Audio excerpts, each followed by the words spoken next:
আসসালামু আলাইকুম। আজকে আমি আসছি রেবিক্সের ভ্যাকসিন দেওয়ার জন্য।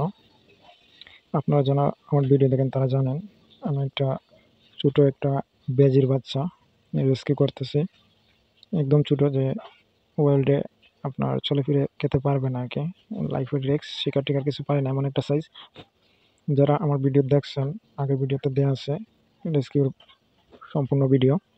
তো গত বৃহস্পতিবারে ওরে আমি খাবার দিতে গিয়ে আমার হাতে কামড় দেয়। যদিও অ্যাগ্রেসিভভাবে কামড় দেয় নাই। খাবারটাতে কামড় দিতে গিয়ে আমার হাতে পড়ে যায় ভুলবশত।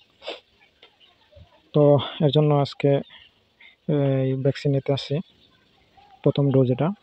যদিও রেবিসের ভ্যাকসিন আপনার কামড়ের সাথে, সাথে ১ম দিনই দিতে হয়। আমি আজকে শেষ দিন ৭ম দিনের মধ্যে দিতে আসছি। মানে ৭ দিন পর আর ভ্যাকসিনের কার্যক্ষমতা একটু হলেও কমে যায়। ১০ দিন পর্যন্ত দেওয়া যায়, বাট ৭ দিনের ভিতরে হচ্ছে আপনার 100% কাজ করে। তবে তারপরেও যত তাড়াতাড়ি দেওয়া যায় ১ম দিনই দিলে সবচেয়ে বেস্ট হয় আরকি। এটা হচ্ছে ১ম ডোজ, তারপর ৩ দিন পরে হচ্ছে ২য় ডোজ, ৭ দিনের সময় হচ্ছে ৩য় ডোজ, তারপর ১৪ দিনে হচ্ছে গিয়ে আপনার ৪র্থ এবং ফাইনাল ডোজটা হচ্ছে ২৮ দিন। তো আমি দিতে চাই নাই বা দেওয়ার ইচ্ছা ছিল না। কারণ আমার যেটা আমার কামড় দিছে ওটা টোটালি আমার পর্যবেক্ষণে আছে, একদম সুস্থ সবল। ওর মধ্যে রেবিসের কোনো চিহ্ন নাই বা অ্যাগ্রেসিভ না বা উইকও না, একদম সুস্থ খাবার-দাবার রীতিমতো খাইতেছে।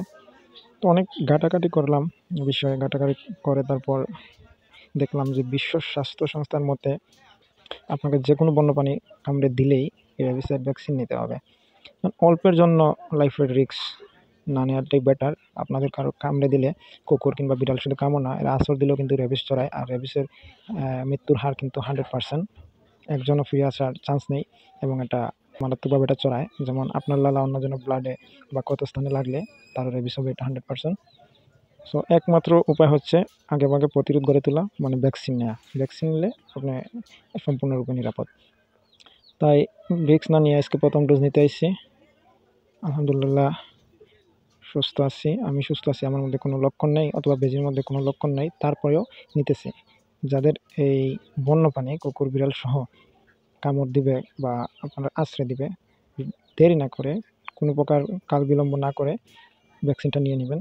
যদিও আমি দেরি করে ফেলছি, কারণ এটা আমার পর্যবেক্ষণে আছে। এটা চলে যাওয়ার কোনো রিস্ক নাই বা হারিয়ে যাওয়ার কোনো রিস্ক নাই। এর জন্য আমি একটু দেরিতে নিয়েছি। না নিলেও হয়তো, যেহেতু আমার এটা পুরোপুরি সুস্থ, খাবার-দাবার ঠিক আছে, আমিও পুরোপুরি সুস্থ, তারপরেও নিতেছি। তো যেহেতু একটা রিস্ক হয়ে যায় তাই নিতেছি আরকি। ভ্যাকসিনটা ১ ml দিতে হয় ১ম ডোজ। ইনশাআল্লাহ ১টা নিয়ে ফেলছি। তার পরবর্তী আপডেট আপনাদের দেব, বা বেজিটাকে যারা দেখেন নাই আমি ডেসক্রিপশনে লিঙ্ক দিয়ে দেব, ভিডিওটা দেখে নেবেন, বেজিটাকেও দেখে নেবেন।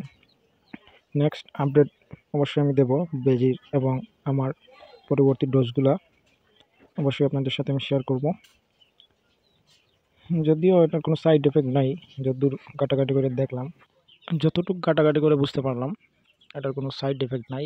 সাইড এফেক্ট একটাই, না দেওয়াটা হচ্ছে বিরাট বড় সাইড এফেক্ট।